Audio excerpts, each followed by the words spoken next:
अब बियर नहीं पियेंगे तो दिमाग नहीं काम करेगा उनका। राशन कहता है गाँव में हमारे सुलेशन तक चाट रहे हैं, बेनाड्रिल और कफ सिरप लोग पी जा रहे हैं। इंजेक्शन है इसका क्या नाम है कि फॉग का, तो उसमें हिंदुस्तान पाकिस्तान का बॉर्डर दिखाया जाता है। कोई जनार्दन सिंह सिग्रीवाल तो कोई नेता ही नहीं है, क्यों हमसे बुलवा रहे हैं बार बार महाराज? वो कहिया के नेता हो गए। सुनने में आया कि आपका एमएलसी का टिकट उन्हीं के चलते कट गया। अब इतनी बड़ी औकात उनकी नहीं हुई है, सांसद नहीं चुने देंगे यहाँ से जी। महाराज पिताजी ने बैठा दिया, अब राबड़ी जी को बैठा दिया, तब बाबरी जी को क्यों दोष दें हम? बेचारी। नमस्कार, मैं हूं राहुल कुमार सिंह, आप देख रहे हैं आरके 24 न्यूज। आज हम लोग आए हैं छपरा के एक चर्चित एमएलसी सचिदानंद राय जी के यहाँ, जो कि इंजीनियर भी हैं और पेशे से एक उद्योगपति भी हैं। आज हम लोग इनसे मिलेंगे और बिहार की एक बहुत ही चर्चित सीट है महाराजगंज लोकसभा। महाराजगंज लोकसभा और सिवान की राजनीति पर नहीं, पूरे बिहार की राजनीति पर आज इनसे हम कुछ बात करेंगे। सर, आपका मेरे चैनल पर स्वागत है। बहुत बहुत धन्यवाद।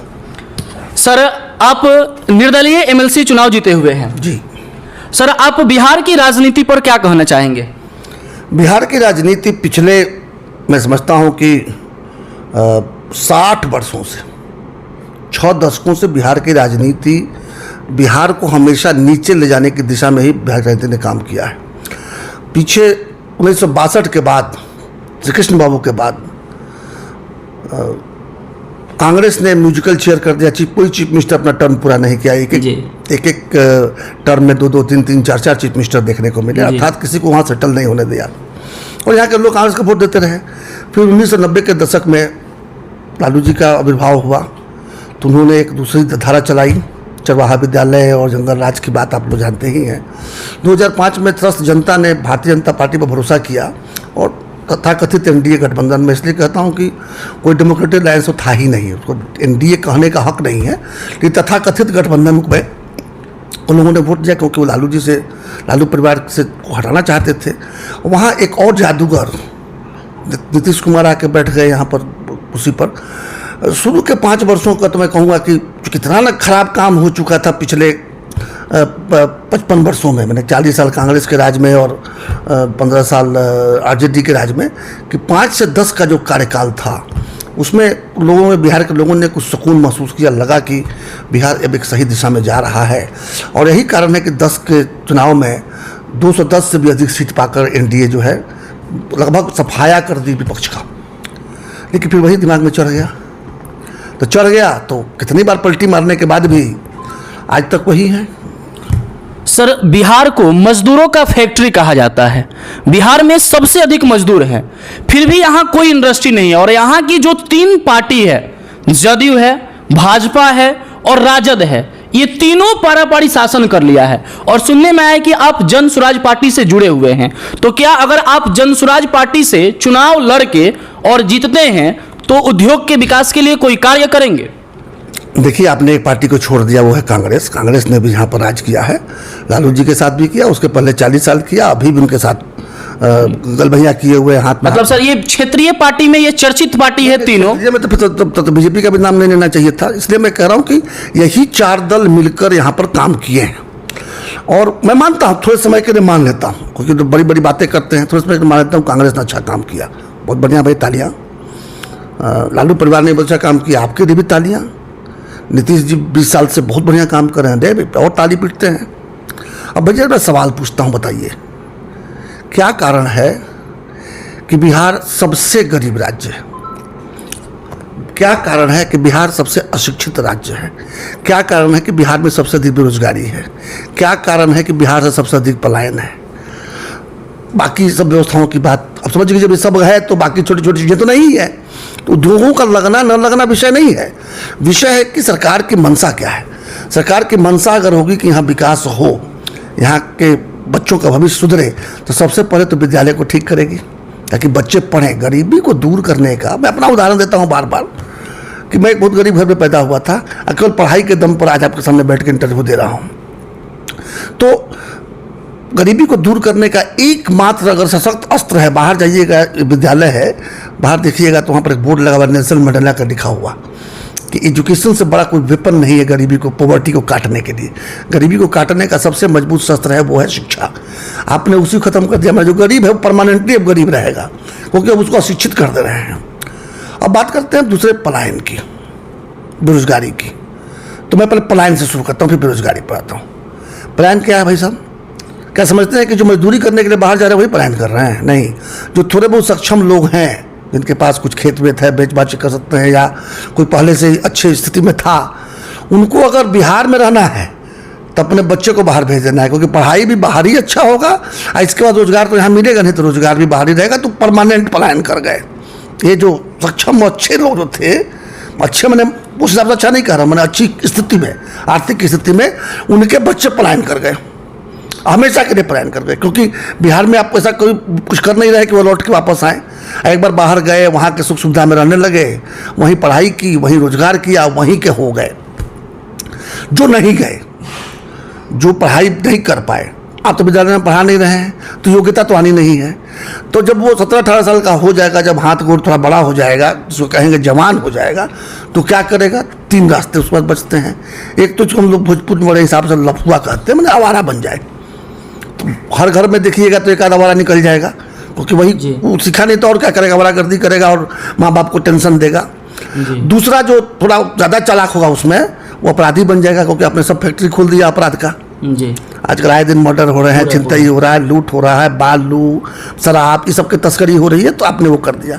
जो उसमें अच्छा बच्चा होगा, जो दोनों में से कुछ नहीं बना, क्योंकि उसको योग्यता नहीं है, तो माँ बाप की सेवा करने के लिए, और शादी हो गया तो बीबी और बच्चे को यहाँ छोड़कर बिहार के बाहर किसी फैक्ट्री में जाकर मजदूरी करेगा। 12,000 15,000, खूब योग हो जाएगा तो 18,000, मैंने जब वो 4-5 साल का अनुभव हो जाएगा तब। हमने जाके गुजरात में भी देखा है, महाराष्ट्र में भी देखा है, नोएडा और गुड़गांव में भी देखा है। एक एक कमरे में 8 से 10 बिहार के बच्चे रहते हैं, कीड़े मकोड़ों की तरह रहते हैं, कुपोषण के शिकार होते हैं, ताकि घर में 6,000 7,000 भेज सके, ताकि मम्मी पापा, माने माई बाबूजी, पत्नी, और पत्नी जो हर बार जो छुट्टी में आता है तो एक और बच्चा पैदा करके जाता है, तो उन बच्चों की परवरिश हो सके। अब स्थिति क्या हो गई है कि गांव में देखिएगा तो आपको या तो बूढ़े मिलेंगे, औरतें मिलेंगी, बच्चे मिलेंगे, आवारा युवा मिलेंगे, या जो किसी सरकारी किसी न कहीं में जुड़े हुए हैं वैसे ही युवा मिलेंगे। जैसे कोई चुनाव लड़के मुखिया वार्ड बन गया तो दिखाई देगा, या कोई ठेकेदारी उदारी करता है तो दिखाई देगा। बाकी आपके युवा यहाँ से पलायन कर गए।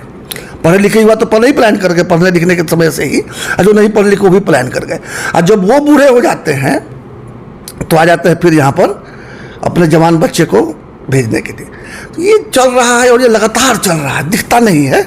आज तो करीब 35 वर्ष होने को चले ना, तथाकथित जो सामाजिक न्याय के पुरोधा लोग हैं, आजकल जातीय जनगणना करवा रहे हैं। पता नहीं है कि दलितों की संख्या कितनी है, तो पता है पहले से, दलितों की तो गणना हो चुकी है ना सर। जातीय जनगणना होगा तो वोट उनको मिलेगी ना, जाति के आधार पर।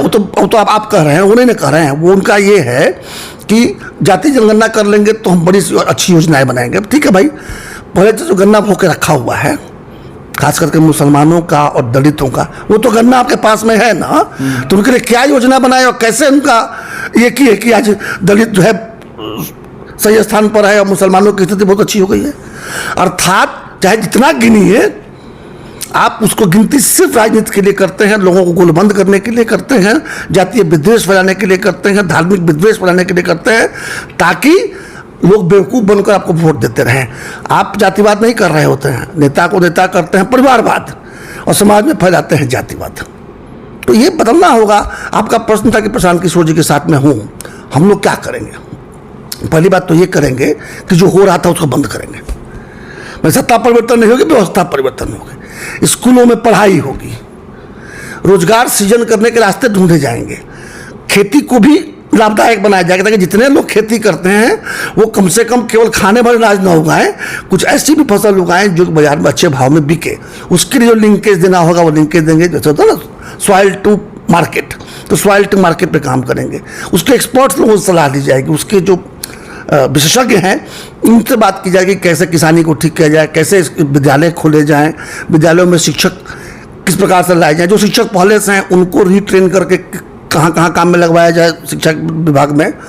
इसके बाद से कारखाने आएंगे कैसे, आप अगर माहौल नहीं देंगे तो कौन आएगा यहाँ निवेश करने? आप तो शराबबंदी करके तो ऐसा हाल कर दिए कि आजकल जितने आईटी वाले बच्चे हैं सब बियर पीते हैं। अब बियर नहीं पिएंगे तो दिमाग नहीं काम करेगा उनका, रात भर काम करना रहता है। बियर पीते हैं, चाहे हल्का फुल्का कुछ लेते हैं, आप बड़ा बड़ा काम करते हैं, पैकेज 15 लाख 20 लाख 50 लाख के पैकेज पर काम करते हैं, तो नालायक लड़के हैं वो। यहीं के बिहार के लड़के जाकर पूना में, नोएडा में, गुड़गांव में, मद्रास में, बंगलोर में बड़ा बड़ा काम कर रहे हैं आईटी में। आपके यहाँ आईटी तो नहीं खुल सकता, क्योंकि आप तो उसको जेल में डाल दोगे, क्योंकि आपने तालिबानी कानून पास कर दिया है। आज सारे बच्चे जो हैं या जवान भी जो पहले से नशे के आदी हो चुके थे, वो नशा बदल दिए हैं। यहाँ तक सुनने मिलता है कि बच्चे सुलेसन कहता है गाँव में हमारे, सुलेसन तक चाट रहे हैं, बेनाड्रिल और कफ सिरप लोग पी जा रहे हैं, इंजेक्शन ले रहे हैं, तमाम तरह के अलग अलग अल्टरनेटिव नशा यहाँ पर लाकर फैलवा दिए। तो आपने सामाजिक भी नुकसान पहुँचाया और आर्थिक नुकसान तो इतना पहुँचा दिया कि बिहार में आपके पास शिक्षकों को देने के लिए लाठी है, पैसा नहीं है। तो कब तक चलेगा ये? आज सबको तो लाठी ही चल रहा है। वो आशा वालों का भी वही सुन रहे हैं, और जितने लोग हैं, जितने लोग सरकारी योजनाओं में किसी न किसी रूप से जुड़े हैं, उनको आपके पास पैसा नहीं देने के लिए। सड़कें कितने समय से नहीं रिपेयर हो पा रही, बन नहीं पा रही, क्योंकि आपके पास पैसा नहीं है। कोई योजना अगर पारित भी हो गया है तो टेंडर नहीं हो पा रहा है। टेंडर हो रहा था, आपने एक नया नियम बना दिया क्या कि जितना नीचे गिरा सकते हो गिराओ। तो 100 रुपये का वैल्यूएशन का चीज़ अगर 80 रुपये में, 70 रुपये में, 60 रुपये में होगा, उसके बाद से 30% कमीशन जाएगा, तो सड़क बनेगी 5 साल के लिए। तो ये सारी चीज़ें जो हो रही हैं, ये आपकी मंशा के चलते खराब हो रहा है। बच्चों को पढ़ाई नहीं हो रही है, युवाओं को रोजगार नहीं मिल रहा है, बूढ़ों को इलाज नहीं मिल रहा है, महिलाओं को सुरक्षा नहीं मिल रही है, किसानों की बदहाली बढ़ती जा रही है, सब हो रहा है। सर, आपने बात किया शिक्षा पर। आपके जहाँ से आप चुनाव लड़ने की तैयारी में हैं, आप महाराजगंज लोकसभा से चुनाव लड़ेंगे क्या सर? नहीं, हम बिहार से चुनाव लड़ने की तैयारी में, बिहार के हर सीट से चुनाव लड़ने की तैयारी में। ये आप क्यों हमको महाराजगंज तक बांध दिए? महाराजगंज तक सर इसलिए बांध रहे हैं क्योंकि यहाँ जो जनार्दन सिंह सिग्रीवाल जी हैं, जो कि यहाँ से लगभग 9 साल उनका कार्यकाल पूरा होने जा रहा है, और पहले हम लोगों के यहाँ से जो मजदूर थे वह पलायन करते थे दूसरी जगह काम करने के लिए, लेकिन आज जो है विद्यार्थी भी सर पलायन करने लगे हैं। विद्यार्थी, आपको बता दें कि यहाँ जो महाराजगंज लोकसभा है, यहाँ पे कोई अच्छा वैसा कॉलेज नहीं उन्होंने दिया जिसमें वो जाके अपने ग्रेजुएशन की पढ़ाई कर पाए, जिसके लिए उनको मुजफ्फरपुर जाना पड़ता है सर। और सर इतना ही नहीं, आपको और हम बता दें कि उनकी छठ घाट का उद्घाटन करने के लिए जाते हैं। अब बताइए कि छठ घाट का उद्घाटन करना, तालाब का उद्घाटन करना, 100 मीटर सड़क का उद्घाटन करना, बस इतना ही काम संसद का है कि सीएसपी का उद्घाटन करते हैं, दुकानों का फीता काटते हैं, बस इतना ही काम है संसद का कि और भी कोई काम है? मैं एक ही व्यक्ति विशेष पर बहुत ज़्यादा नहीं बोलूँगा, मैं इतना बता देता हूँ कि बिहार की स्थिति इतनी खराब है कि सिर्फ महाराजगंज का ही सांसद नहीं, पूरे बिहार के जितने सांसद हैं सब एक भी ऐसा नहीं है जो जाके अपनी जनता के बीच कह सके कि हमने पिछले 5 वर्ष में या 10 वर्ष में हमने ये किया है आपके लिए। तो एक तो परिस्थिति ये है। सांसद ही क्यों, कोई विधायक कह पाएगा क्या? कोई विधान पार्षद कह पाएगा क्या? जब पूरा सेटअप ही है केवल शासन करने के लिए, सेटअप बनाया गया कि हम शासन करें, हमारी कुर्सी जो है सुरक्षित रहे, वो चाहे मैं पटना के नेता हूँ चाहे दिल्ली के नेता हूँ। हर कोई बात क्यों उन लोगों को दोष दें भाई? जब जाति की बात करके, मजहब की बात करके, हिंदुस्तान पाकिस्तान, हिंदू मुसलमान, मंदिर मस्जिद की बात करके वोट ले ही लेते हैं, तो आपके बच्चों की पढ़ाई की बात क्यों करें? युवाओं के रोजगार की बात क्यों करें? मरीजों के इलाज की बात क्यों करें? किसानों के खुशहाली की बात क्यों करें? आप कभी वोट दिए हैं क्या उस पर? मैं तो बिहार की जनता से पूछता हूँ, आप कभी वोट दिए ही नहीं अपने बच्चों के लिए। आपने हमेशा वोट दिया नेताओं के बच्चों के लिए। तो ये जब जो किए हो मिला है।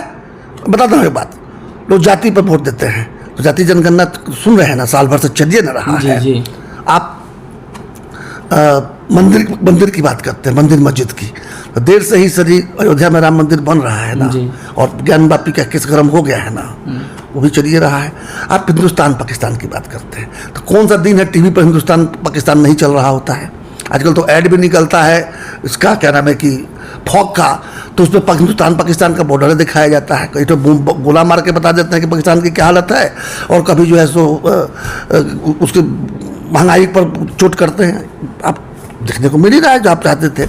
आप हिंदू मुसलमान की बात करते हैं तो किस दिन एक हिंदू मुसलमान बैठ के एक दूसरे को जा नहीं रहा होता टीवी के ऊपर में। तो जो मांगते हैं आपको मिला है, जिसके लिए वोट नहीं आपको मिला। तब बच्चों की शिक्षा के लिए वोट दीजिए, शिक्षा की बात होगी, हर कोई बात करेगा, अनपढ़ भी करेगा, 9वीं फेल भी करेगा। कोई चक्कर यह है कि हम शिक्षा की बात करेंगे तब लोग आगे कहा कि हम शिक्षा करेंगे। जनार्दन सिंह सिग्रीवाल तो कोई नेता ही नहीं है, क्यों हमसे बुलवा रहे हैं बार बार महाराज? वो कहिया के नेता हो गए। सुनने में आया कि आपका एमएलसी का टिकट उन्हीं के चलते कट गया। अब इतनी बड़ी औकात उनकी नहीं हुई है, समझिए ना। उनकी औकात नहीं है। नहीं, मेरा टिकट मैंने ही काटा भाई। मैं इतने बड़े बड़े लोगों को जाकर चैलेंज कर दिया कि उनको लगा कि नहीं यह व्यक्ति जो है ठीक नहीं रहेगा हमारे साथ में, तो ठीक है। तो सर आप अपने रास्ते, मैं अपने रास्ते। यदि वो महाराजगंज लोकसभा से चुनाव लड़ते हैं तो फिर उनके विरोध में आप आएंगे? नहीं, गलत सांसद नहीं चुने देंगे यहाँ से जी। महाराजगंज मेरा घर है, मेरी जन्मभूमि है। अगर वो नहीं, उनके जैसा कोई भी आएगा तो हम स्वयं खड़ा होकर सर्टिफिकेट लेकर दिखा देंगे। कोई बढ़िया आदमी को लेके आए तो छोड़ देंगे, हम कहीं और जाकर लड़ेंगे। यानी कि यदि आपको भाजपा टिकट देती है तो आप यहाँ महाराजगंज सीट से भाजपा के लिए यहाँ से सर्टिफिकेट लेकर जाएंगे? मैं अपनी बातें नहीं कर रहा हूँ भाजपा के लिए, मैं तो जनसुराज हूँ। भाजपा भी या राजद भी, जदयू भी, कांग्रेस भी अगर किसी अच्छे को टिकट देगी जो लगेगा कि हाँ ये हमारा सांसद बनने के योग्य है, ये उसमें योग्यता है, तो एक अच्छा योग्य व्यक्ति अगर हमारे महाराजगंज को मिल रहा होगा तो छपरा की सीट पर हम चले जाएंगे चुनाव लड़ने के लिए। हम पटना चले जाएंगे, बेगूसराय चले जाएंगे, नवादा चले जाएंगे, हम मोतिहारी चले जाएंगे, मुजफ्फरपुर चले जाएंगे। हमारे लिए चुनाव लड़ने का जगह थोड़े कोई कम पड़ा हुआ है। अच्छा सर, एक छोटा सा सवाल आपसे परिवारवाद की राजनीति पर। छोटा सा एक सवाल आपसे हम पूछना चाहेंगे कि बिहार के राजनेता में तेजस्वी यादव जी और चिराग पासवान और प्रशांत किशोर, इन चारों नेताओं में सबसे अच्छी विचारधारा की नेता कौन है? हम विचारधारा पर सर बात कर रहे हैं। प्रशांत किशोर को सुनिए, समझ में आ जाएगा। बाकी लोग तो आप सोच सुनते ही हैं, प्रशांत किशोर को सोशल मीडिया पर जाकर सुन लीजिए, पता चल जाएगा कौन व्यक्ति क्या बात कर रहा है। और सर तेजस्वी यादव जी? अब व्यक्ति विशेष पर हमसे टिप्पणी क्यों कर पा रहे हैं? वो बेचारे को क्यों घसीट रहे हैं? पिताजी ने बैठा दिया, अब राबड़ी जी को बैठा दिया, तब राबड़ी जी को क्यों दोष दें हम? बेचारी अच्छी महिला हैं, बैठी कुर्सी पर, अब अपने बेटे को बैठा रहे हैं तो बैठेगा। अब उसने योग्यता तो हासिल की नहीं थी, कभी कल्पना भी नहीं किया था कि मुख्यमंत्री बनने वाला है। ये बाहर है बिहार की जनता, अपने बच्चे की चिंता नहीं, लालू जी के बच्चे की चिंता करके जिता भी देते हैं, तो मुख्यमंत्री का ख्वाब ठीक ही देख रहा है। कोरोना काल में सर जितना भी प्राथमिक स्वास्थ्य केंद्र में पेंट वेंट हुआ था अभी तक सब झड़ गया है, अब कुछ नहीं हुआ है। सर स्वास्थ्य व्यवस्था के बारे में थोड़ा सा बता दीजिए। नहीं, देखिए, खाली एक व्यवस्था की बात क्या करें? मैं कहता हूँ यहाँ कोई व्यवस्था ही नहीं है, किसी भी चीज़ की व्यवस्था नहीं, खाली स्वास्थ्य की बात। इतने देर से मैं यही कह रहा हूँ कि शिक्षा को देख, पढ़ाई, कमाई, दवाई, ये तीनों की स्थिति खराब है। यही तीनों बेसिक है मनुष्य के लिए। 4 सड़कें बन जाना, बिजली पहुंच जाना, भले बिजली का बिल तो पता नहीं कितना आता है, पता ही होगा आपको, लेकिन बिजली पहुंचा है तो क्या हो गया? उससे विकास हो जाएगा क्या? अब बिजली पहुंचने से विकास तब होता जब इस बिजली से खेती बढ़िया हो रहा होता, इस बिजली से कारखाने चल रहे होते, लोगों को रोजगार मिल रहा होता। तो मानता हूँ कि बिजली बहुत अच्छी चीज़ है।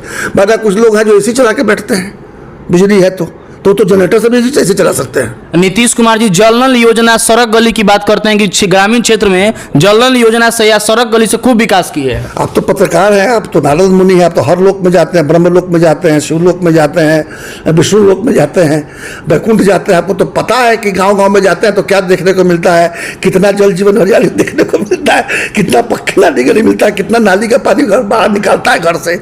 दूर मत जाइए, आप छपरा जाइए ना, छपरा शहर बता रहा हूँ। जब फ्लाईओवर पर चढ़ने लगिएगा तो बाएं तरफ उतरिएगा मत, नहीं तो पूरा नाला का पानी बाएं तरफ पड़ा, उसमें भैंस बैठी रहती है। ये है बिहार का सड़कों का हाल है, बिहार के जल जीवन हरियाली। और गांव में चले जाइए तो टंकी वंकी तो दिखाई देगा, लेकिन वार्ड सदस्य जो है अपना पंप चला के अपना द्वार ये कर रहा है, सींच रहा है, तो अपना सब्जी सींच रहा है। कितने घरों में पानी चलता है जी। हाँ, जब जांच वाँच आने वाली होती है तो 2-4 दिन पहले थोड़ा टिप टाप करके जोर जार के चला देते हैं कि घर तक पानी गिर जाए। नहीं हो रहा ना, तो मनसा नहीं है, मनसा नहीं। मैं एक बात पर क्यों हमसे बुलवा रहे? कुछ भी ठीक नहीं है बिहार में। धन्यवाद सर आपका। जी हाँ, आपको हम बता दें कि इंजीनियर सचितानंद राय जी का स्पष्ट रूप से कहना है कि बिहार की सरकार जो है वह निकम्मी हो चुकी है। बिहार की सरकार आज तक बिहार के विकास के लिए कोई काम नहीं किया, सिर्फ ये फरमान जारी किया गया है, कागजी पर विकास हुआ है। और यदि जनार्दन सिंह सिग्रीवाल जी को यदि भारतीय जनता पार्टी फिर अपना विश्वास जिताती है महाराजगंज लोकसभा से, तो सचितानंद राय जी उनको हराने के लिए किसी अच्छे कैंडिडेट का समर्थन कर सकते हैं या खुद चुनाव लड़ सकते हैं। जी धन्यवाद।